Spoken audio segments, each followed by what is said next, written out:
NZ Aerosports, Icarus Canopies, now Jyro. That's right, we've rebranded, and Jyro is our next generation.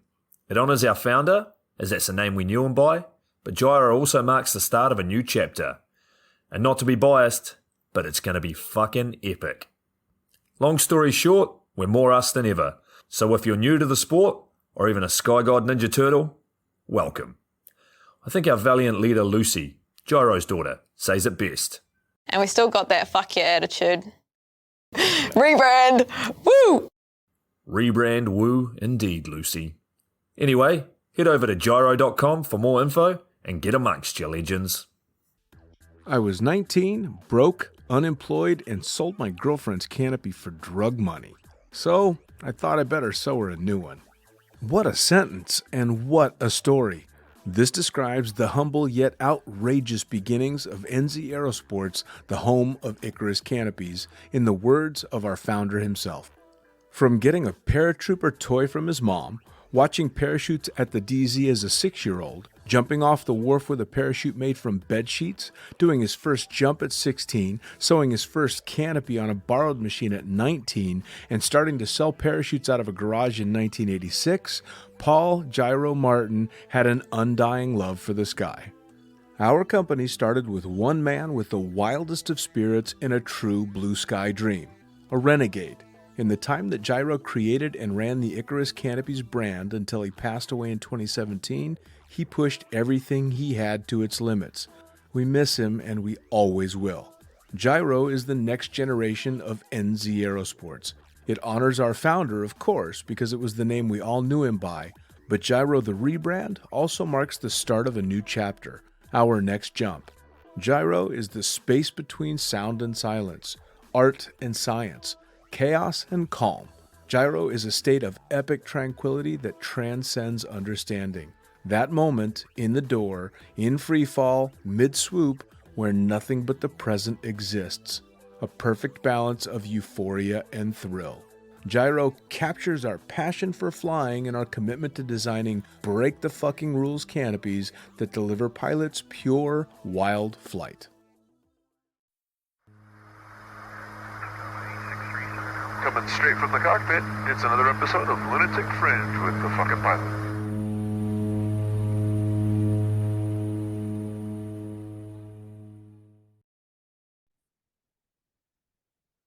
Ready, set, go! Back in the can for another edition of the Lunatic Fringe podcast with a familiar face. Who the fuck are you? I am Chris Stewart. I haven't been doing too much test jumping lately, but I'm a test jumper at Jyro, formerly NZ Aerosports. And I do a lot of our media production, sort of social media content creation, and I am the athlete coordinator and sponsorship coordinator, sort of one role. I'm not sure if I said that last time.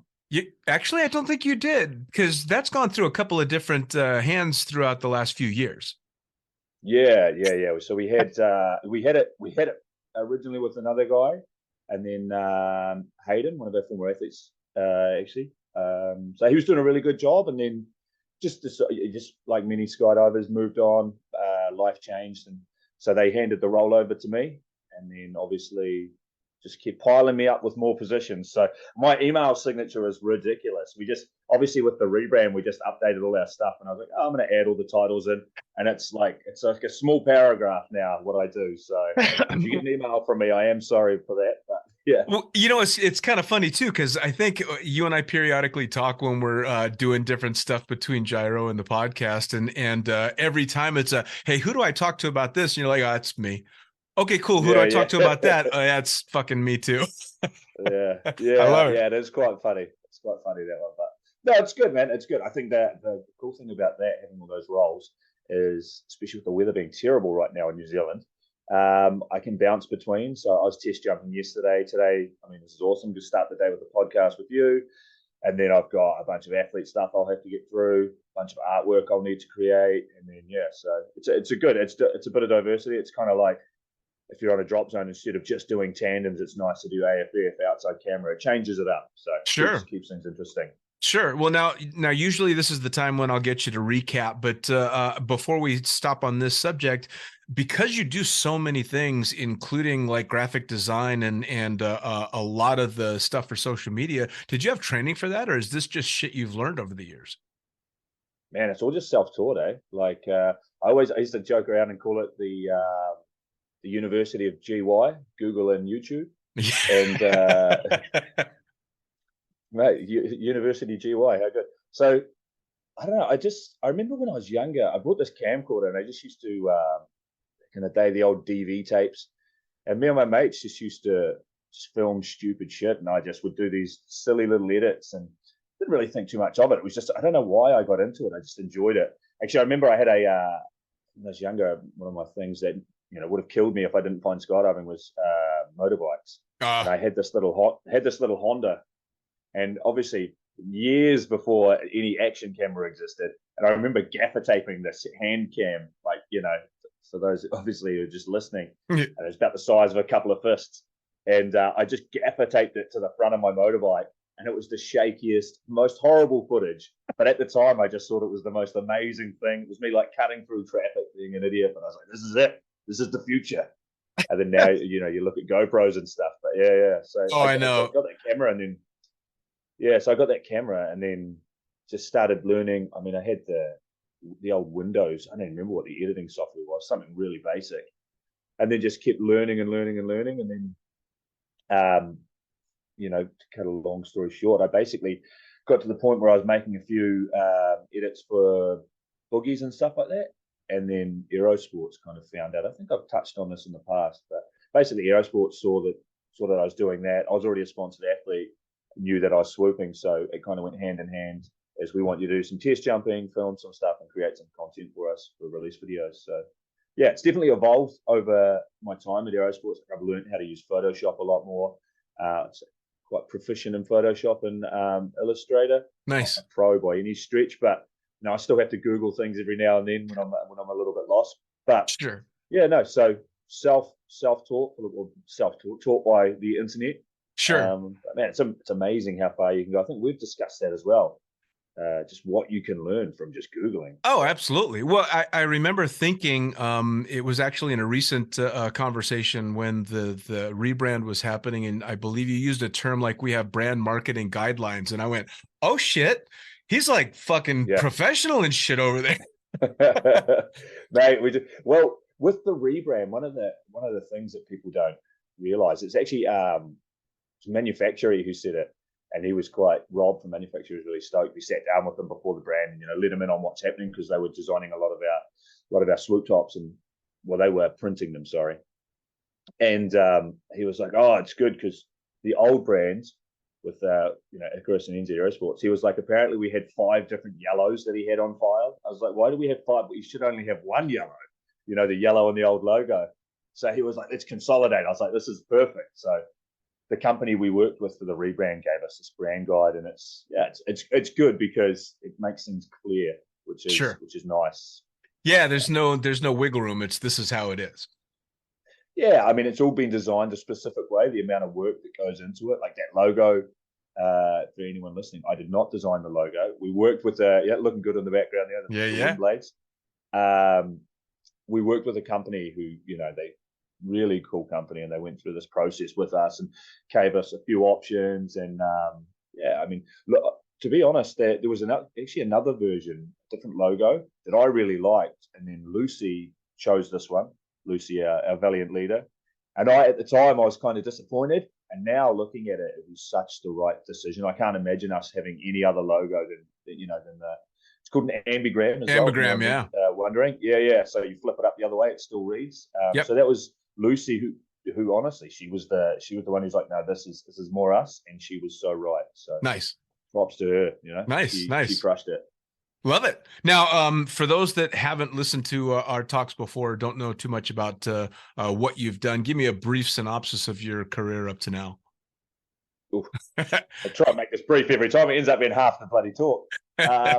So I started skydiving in 2008 in New Zealand in Methven. Some of you will know the skydiving school. Used to be based down there. So I did this school there. I moved to Byron Bay for part of the course, which is your work placement. And then they offered me a job. And then through working there, skydiving, like most industries, it's all about who you know. Met the right people who became good friends, and they got me a job in Norway, in Voss. And that's really where my career kind of got propelled through being on the one call. Sorry. Through being on the one call demo team. And then, just filming, did a lot of camera work for them, a lot of stunts. And that kind of led to also, obviously, I'm very focused on canopy. I mean, if people want to go free fly, I point them in a different direction. But I'm pretty much a swiffer through and through. So I just built my skills there, traveled the world competing, fortunate enough to do some really cool demos, be involved in some really cool projects and things like that. And then got picked up by Jyro Sports as one of my sponsors. I can't even remember now, years ago, before Petra. And then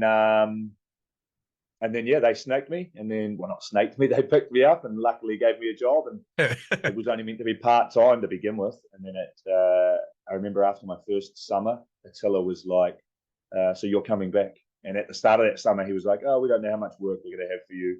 And by the end of it, he was like, you are coming back. I was like, yeah. So, and I just, spent a few years bouncing between Europe and New Zealand. And then now I'm more based in New Zealand.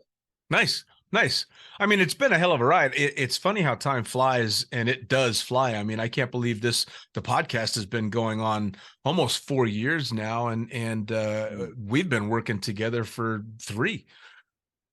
Yeah, when was I first on it? It's crazy. It seems like this last week. Yeah, I know, right? I remember when you asked, like, it must be time for another one. I'm like, we did one not too long ago, but I don't know what it is. As you get older, the years seem to accelerate. They do go by. So obviously, it's been a nice journey for you. You've had great opportunities along the way, and there's been a lot of change. But I remember in our first conversation, there was definitely a wild side to Chris Stewart, and now it's this kind of business side guy. I mean, do you look now and do you see that transition now that you're getting a little further in your career? Do you look back and go, fucking hell, I can't believe? I think, man, I think I recognize that I've changed. I still, at the core, think I'm me. I'm still willing to do, I wouldn't say stupid things, but I'm still willing to push the envelope. However, I am definitely more, my roles now in the way I've diversified in the industry. Like, don't get me wrong, I loved jumping every day and it was awesome. But I mean, that shit is hard on your body. I think you can be a test. We were just talking about your road, like our injuries, dual shoulder injuries. So when people ask me about it, I think I say I want skydiving to be a part of my life for the rest of my life, but I don't want skydiving to be my life for the rest of my life. So I like having things outside of it. I like that I can take little breaks now and come back to it. I'm happy that when I'm at swoop comps now, I have this feeling. When we were in Arizona last year, I was sitting in the plane and I was like, normally I'm so determined to get in the top 10, which I was. And when I don't, I'm disappointed. I think now when I look at it, I was like, I'm not going to make the top 10. I'm like, top 20 is pretty good. I haven't competed for like 2 or 3 years. It's fine. And then I also look at it and go, like, we're doing this for fun. I know there's people, I think I've just touched on before, like, props to the people who are going absolutely maximum effort. It's amazing. But I'm really comfortable with what I've done. I think you would be the same. You've done so much in your career, and not to say that I've done as much, but you get to a point where it's like, I'm content with my career. There's a lot of younger people coming through now who are willing to push the envelope straight away. I see them do stuff, and I'm like, I'll leave that to you for now. But I still have this drive to do projects. I just think I've just found a really nice balance to my life now that is like, I don't need to be in the bubble all the time. Sure. It's nice to, I feel like as you get older, you'll recognize that you appreciate the bubble when you leave the bubble. And I remember when I was in Arizona last year talking to Peter Mazzetta. And when I started skydiving, he was just, all he was doing was jumping, and it was just like, this is the dream. And he was a load organizer. Awesome dude, awesome skydiver. And when I was in Arizona, he was just like, I'm a skipper now. Him and Yokosuka went away and did theirs. And I think Alex Amard and a group of guys who, who are, what we'd probably call the old guard now. Sorry, fellas. Yeah. Myself included in that. And they were just like, we did our skipper's course, and we were talking a little bit about tunnel and stuff like that. And then when he started talking about the boats, his eyes just lit up, and I was just like, that's fucking awesome. Yeah, man. This guy who all I saw was this tunnel god and sky god, who was just the man, has just found such a passion outside of skydiving as well. I think for people listening, they might be like, that's never going to be me, but I think you'll find in like 10 years, it probably will be you. Well, and the finding the activities outside of skydiving that you have a passion for, just increase your passion for skydiving when you go back and do it. Exactly. When it's all skydiving, it's very easy to have some of that passion get sucked away. And for guys like you and I that still work in the industry that doesn't involve jumping, that actually for me is a great reset, because here I get to sit and shoot the shit with people and talk about all these great things that people are doing, and then remember a lot of the fun things that I've done jumping. And I'm not in an airplane 10 hours a day, 5 days a week, when I really don't want to sit and talk about skydiving when I've just been, screaming at jumpers all day. Yeah, so it's, it's really nice to be able to step back. And so now when I go to the drop zone, it's exciting again. And I get that buzz and that tingle again. And that passion is still there. And that's because it's not an everyday thing. Not to say that people that are doing it every day can't have that passion, but I don't know too many that can have that an entire career. Yeah, for sure. No, I agree 100%.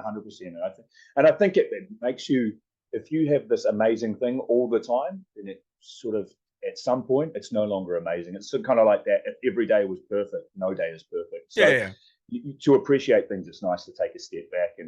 And earlier this year, like the things that I never thought I'd do, you're in the industry so much now that you're kind of at the same time, you're not in the industry to a certain degree. It's kind of like we went to, I guess it's like, would you say like behind the curtains? So we were at the PIA this year, and I'm there shooting the shit, and you're very much involved in the industry, but you don't need to be on the drop zone every day to really embrace it and enjoy it. It's something I'm really grateful for, to be honest. So, oh yeah, and Jyro, formerly NZA, was my sort of gateway to being in this position. So I'm very grateful for that.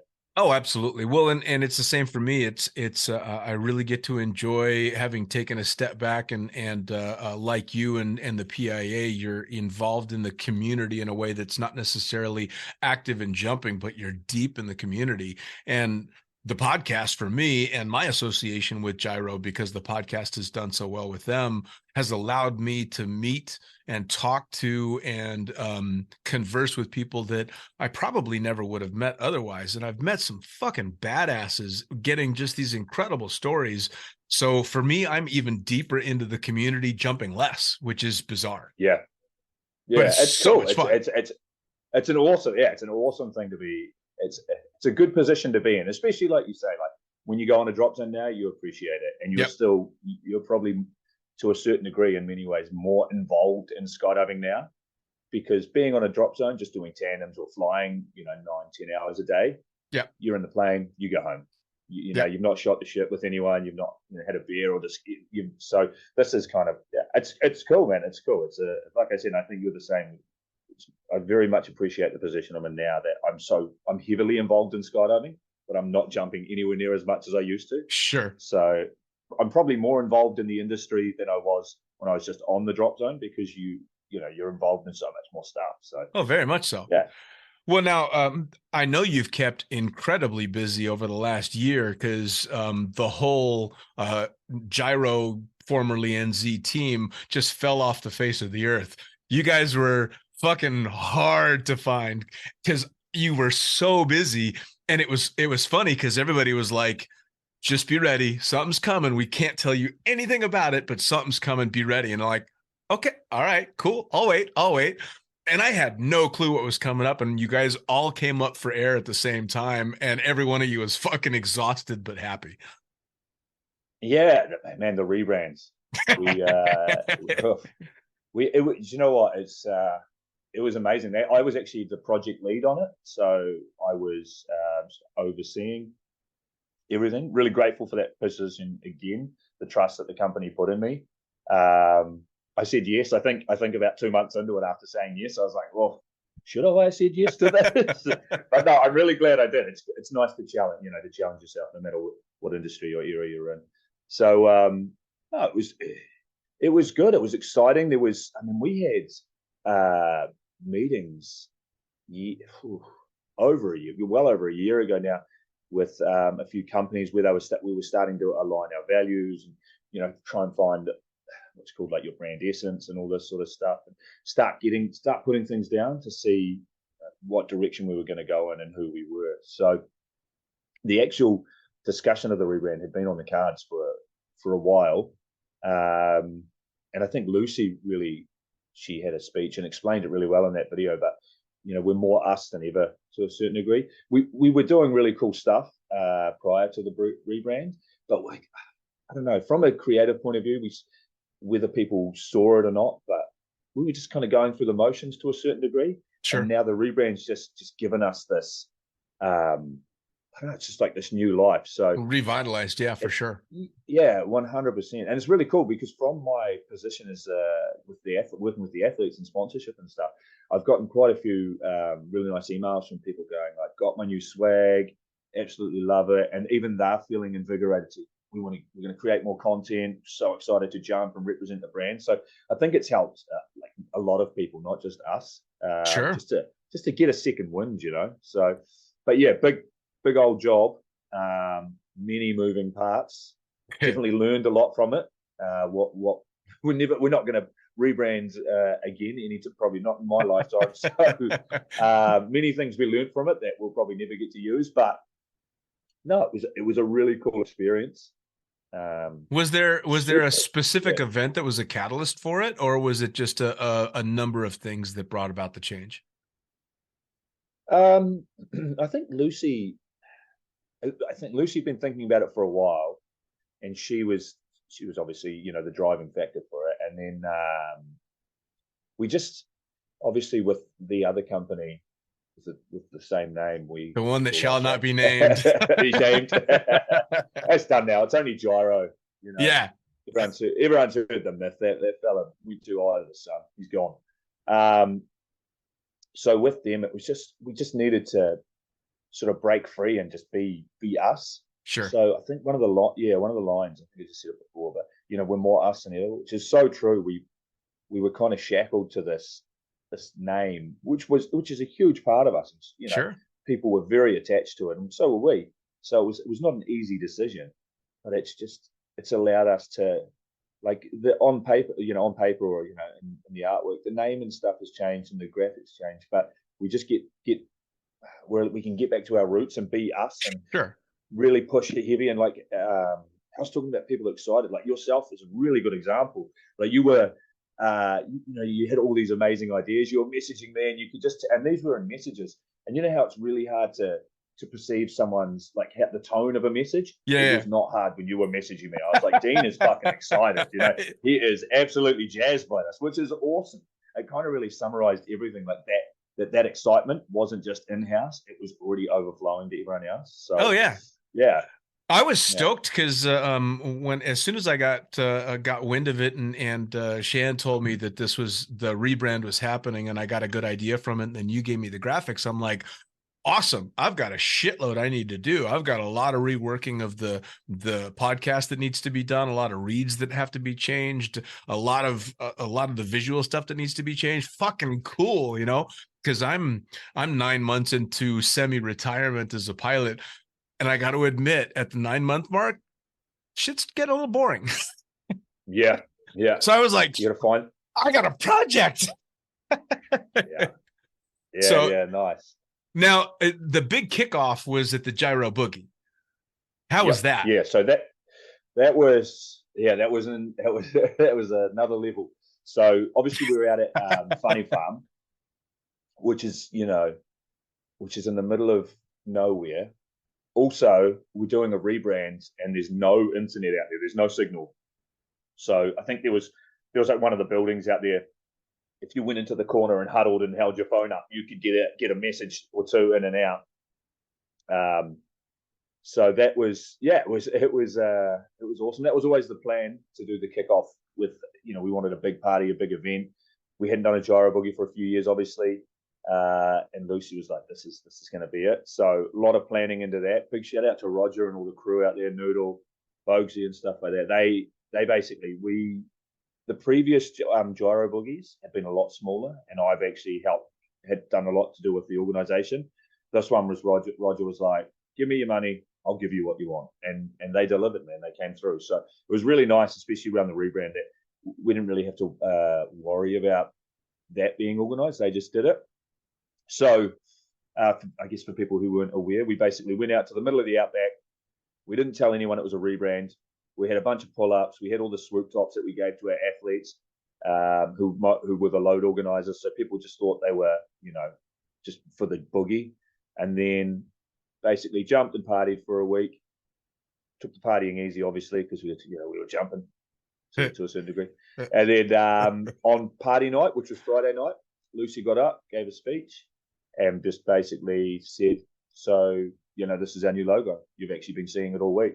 And some people had kind of figured out something was going on, skydivers being skydivers. Other people were completely oblivious. Sure. But it was just like, Lucy sort of said, we're now Jyro, and you guys are the first to know. And just the cheer erupted, and there was like a chant of Jyro started, and it was just, the atmosphere was awesome, and the vibe was so good. And it was cool to be a part of. And if I'm honest, it was a relief to be like, oh God, I don't need to keep a secret anymore. Yeah, right. Because I was one of the first people. There was a group of us here, and obviously being part of the design team, you got to be involved from the get-go. And I knew we were doing it very early on. So there was a group of us who knew, and we didn't even tell the staff, like the machinists and stuff like that, and the riggers we told them a few months before. They're like, right, now's the time. And it was just like, oh, we can talk about it in the factory, because there was a time there where, like, I'm in the office and I'm on my computer and I had all this design work open. It was like, people are looking at my monitors, they can see this big logo, and it's like, what's going on? So it had to have been a relief. Now, for those that don't know, haven't heard, haven't been, because they jump in the States, describe as briefly as you can what Funny Farm is and what kind of environment you guys released this information. Okay, Funny Farm is so it's basically Roger Mulkey and the Mulkey family own a farm in the middle of the outback in I think it's still in Queensland, I believe so. It's like 4 hours inland from Brisbane, Australia, which is on the east coast. So you basically just drive out to this farm, and they've done really good. The facilities have been updated, but basically you just camp in the middle of the outback. They fly in a few aircraft, and you just jump. You're not going to get any noise complaints. You can party as loud as you want. You can you're 30 minutes from I don't even know if they call it a town. It's basically a gas station. There's no houses around it. There's a gas station that's 30 minutes away. The nearest town is an hour and a bit away. So that's civilization. And there's a very heavy emphasis on safety, because it takes an hour for the helicopter to get there. Sure. So if there's an injury or accident or something like that. But basically, it's just a group of skydivers. You come together, and you how we were talking about the bubble. This is like the bubble within the bubble. You are absorbed by skydiving. You finish the day. You have a couple beers. There's a day tape, obviously like a regular boogie or an event on, and then you wander off to your tent or your camper, which is 100 meters away, and then you get up at sunlight, at the sunrise, and you go again, and it's basically, I know a boogie, people say it's like a festival, but it's proper like a if you think about a music festival, it's like a week-long music festival, minus the music. I mean, there's DJs playing, but it's skydiving. Sure. And we had like 25 load organizers. Whoa. For about 120 participants. And then 25 load organizers, and these guys are awesome. Like, there's a few internationals there, like Max Mano, Matt Leonards, who's a PD pilot. Though we had him on a Petra all week, so that was good. Hey Matty, and then all the Aussies, and they were just shredding. And these day tapes, you're watching them just going like, I didn't even know you could do that. Like that seems to be defying physics. So it's just basically a week in the middle of nowhere where you are engulfed with. It's kind of like an skydiving airborne around Burning it. Man, yeah? It's a commune. Pretty It's much, it's yeah. a retreat. Yeah, that's a really good way of describing it. Nice. Now, pre-podcast, I'm not sure retreat. Yeah. Not, well, maybe a recovery at the end of it. Yeah, Now, yeah. Pre-podcast, you were telling me you were doing some pretty cutting-edge swooping yourself. What do you mean, out there? Or some about toggle whipping a Petra. Oh no, I wasn't toggle whipping it. No, so Kurt Bartholomew, this one's for you, mate. I was running a shoulder injury, which I got from non-skydiving earlier in the year, and obviously being a skydiver, I was like, yeah, it'll be right, it'll come right, and it didn't come right, but I just kept powering through. So I actually spent my week at Funny Farm on thanks to Lee McCormick, thanks mate. Macca, he was giving me, because he has a shoulder injury as well, he was giving me anti-inflammatories. I was getting it.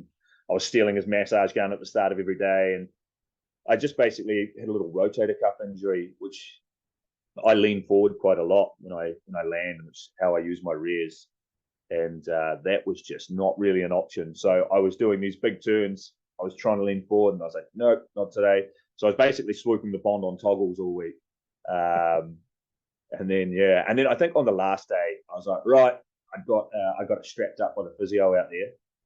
Greg Whitehead, absolute legend, one of our athletes on Block Party. He basically sat me down and gave it this really good working, and then strapped it up, and I was like, cool. And I took one anti-inflammatory, and it allowed me to actually do a morning of proper swooping, which was nice. Nice. Albeit I posted a video that was filmed by a guy out there, Trent, who was just shooting, who was filming and doing drone footage all day, and he was crushing it. Anyway, that footage I just posted as a reel a week ago, and that video is just me doing a carve and dragging the water. Some people might have seen it, and that what it doesn't show is after I flare and he turns the camera off, I'm basically like hanging over, holding onto my shoulder, and I was like, it was worth it. It was worth it. So yeah, so I couldn't really use the rears, so I just kind of gave up. I was like, yeah, I'm going to toggles, which is funny because obviously I'm known as being a swooper, and I got out there and people expect a certain level of swoop from you, and then they just see me coming in on this Petra, and I just go to toggles, and they're like, what's up with Chris? It's like, hey, don't worry guys, toggles are in, toggles are cool. Man, oh man. Well, it's funny. Obviously, shoulders are a common injury in skydiving, very common injury in skydiving. And I got to say, most of us are kind of idiots. And we don't give it the time that they need to heal. Again, pre-podcast, I had told you about when I had tore my shoulder, had surgery. They told me 3 or 4 months, but I had just gotten a gig at a super busy drop zone. And 3 weeks later, I was chucking drogues. Granted, an abbreviated throw every time I would throw it. And it the lazy throw. Yeah, man. And it's if I could give any advice to anybody, especially the newcomers coming up, man, oh man, let your injuries heal. You got a long time to skydive. And if you don't, you're going to be like me and Chris, soon to be you, not fucking sleeping through the night because you got to wake up and stretch and crack. And oh, fuck me, man. It was definitely not my smartest option. And I was like, that Jyro boogie, I'll power through this one and I'll be good. And what's stupid was I did the Aussie New Zealand Nationals earlier in the year, and it wasn't too bad, but that definitely, I was really pushing hard on, like leaning forward and doing my normal thing. And again, Macca was looking after me, and I remember very naively thinking, like, it took about 2 days for the anti-inflammatories really to sort of get to the point where I was like, no, my shoulder feels not fine now. And I remember finishing the competition, and I was like, how strong are those? How strong are those painkillers anyway? I was like, I think my shoulder's good. I think it's fine, because I finished the event with not feeling any pain. And I was like, it feels strong. It felt good again. I got back to New Zealand, and I went and did one test jump, and I was like, yeah, the painkillers were definitely doing their job, because I was just like, yeah, it's worked. Yeah. So that was. Then I took it a bit easier, finished Jyro boogie, and had a nice holiday after that with my fiance now, Shy. You got engaged, man. Congratulations. Yeah, cheers. Cheers. Shout out to her. Love you, baby. She's in bed sick right now. Trying to nurse her back to health. Anyway, so after the boogie, I was like, right, I'm not jumping. We went to Bali, came back to New Zealand, and I was like, I'm just not jumping. And started stretching, doing more mobility stuff. And yeah, it's at a point now where it's definitely a lot stronger, but now I need to stretch it. So Nice. yeah, like you said, if you have an injury and you're young, take a couple of months off now, because in the future it's going to be years of discomfort. Oh yeah, man. Yeah. I didn't even do it something cool. I was playing touch rugby in New Zealand at the start of the year in summer, and I got tripped over and I just fell on my arm funny, and I was like, cool, didn't think anything of it, and then just made it worse and worse. It's shit on the ground, man. Shit on the ground every time. That's what gets you. Yeah. So now, speaking of the new fiance, does she jump? She does, yeah. So we met. We actually met. She did the skydiving school coming up on 3 years ago. It's up in Auckland now. So the same school I did got moved up to Auckland, and I'm not an instructor of hers. I was just out there test jumping. So it's not that I didn't take her for a tandem. I wasn't doing her AFS. I was out there, and yeah, we met out there.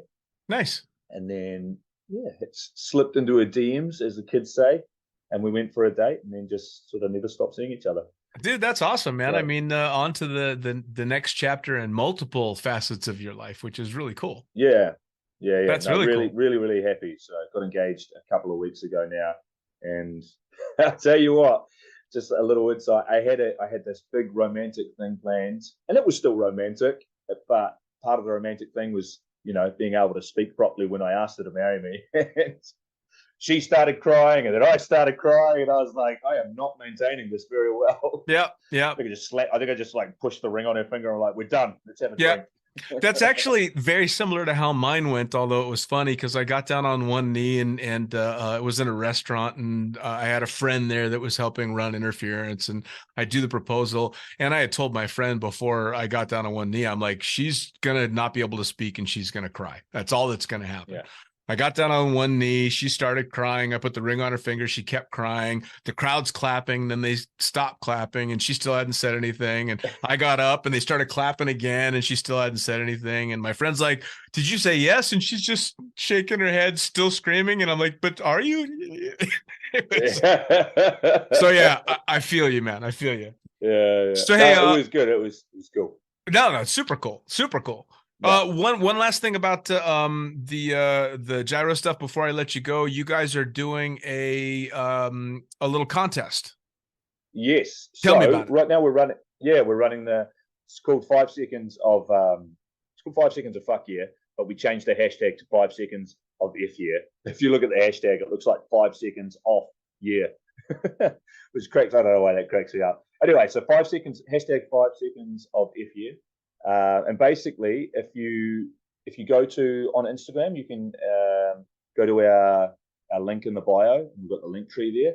You go into that, and you'll click on the 5 seconds of fun. You need to have for anyone wondering if they've tried, you need to have a website account. So make sure you're signed up to our website, you have an account, and you're logged in to upload footage. Basically, just follow the instructions, and you just got to upload your 5 seconds, a trimmed clip, whether it's in story sort of format or widescreen, doesn't matter. 5 seconds of fuck yeah. So it could be you doing a mean swoop. You don't need to be experienced. It could be you just jumping with a mate, but just show us that 5 seconds of fuck yeah. You upload it, and then I'm not sure who's judging it yet. We're going to go through it, and the winner will get a free canopy. That's awesome. Yeah, and if you're listening and thinking, I don't swoop, I don't do, I'm new.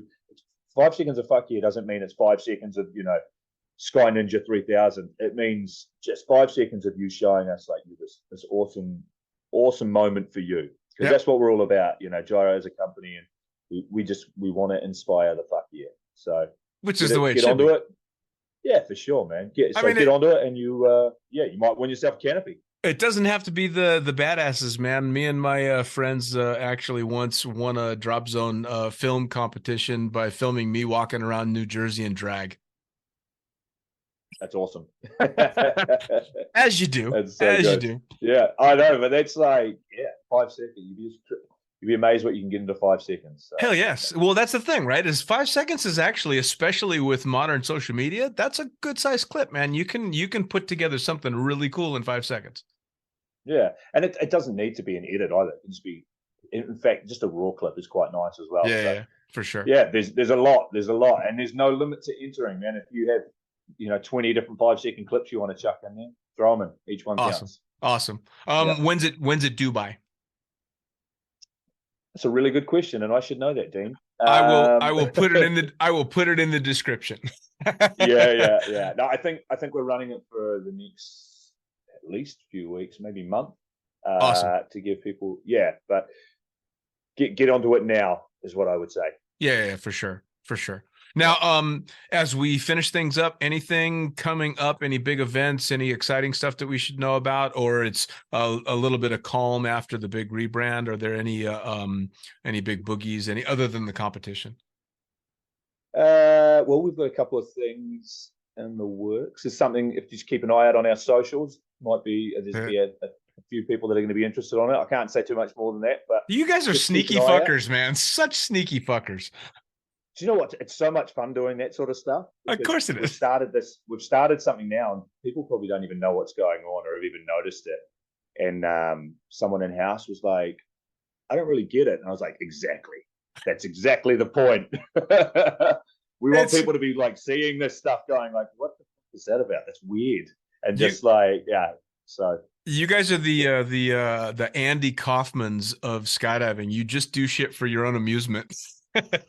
Oh man, like, gotta have fun.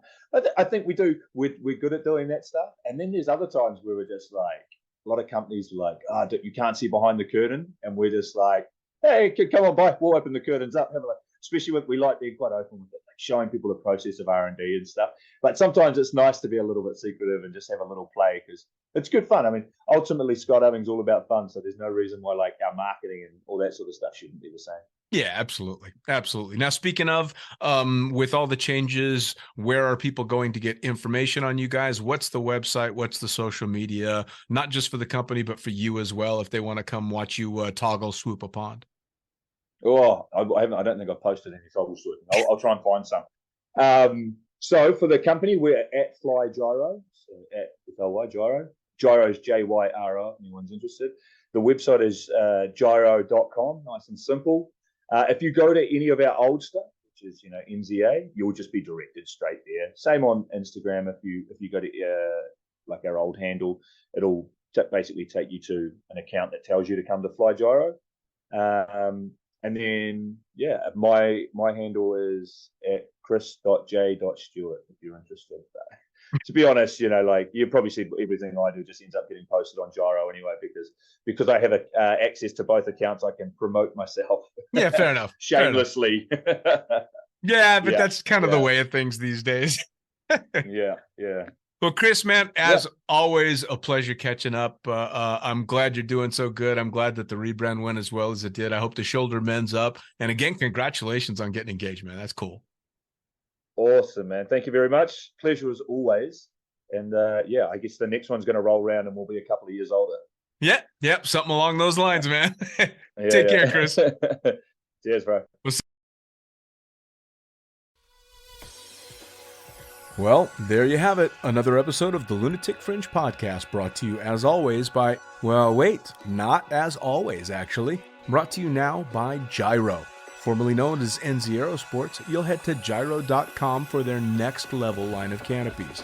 By Pussfoot, the Extreme Sports Collective. Head over to pussfoot.com to check it out. By Summit Parachute Systems, check out summitparachutesystems.com to talk to Jarrett Martin and the gang about kick-ass pilot rigs, rigging courses, and more. By Flyaway Indoor Skydiving, go to flyawaytn.com and check out all the cutting-edge stuff to come. By Pure Spectrum CBD, head to purespectrumcbd.com to check out their wide range of CBD products. And as for us, head to the lunaticfringepodcast.com to listen to any of the hundreds of episodes currently available, hit the link for our YouTube channel, pick up your copy of the Lunatic Fringe book or The Accidental Stripper, and get a sneak peek at upcoming guests. Once again, thanks for listening. We'll see you next time.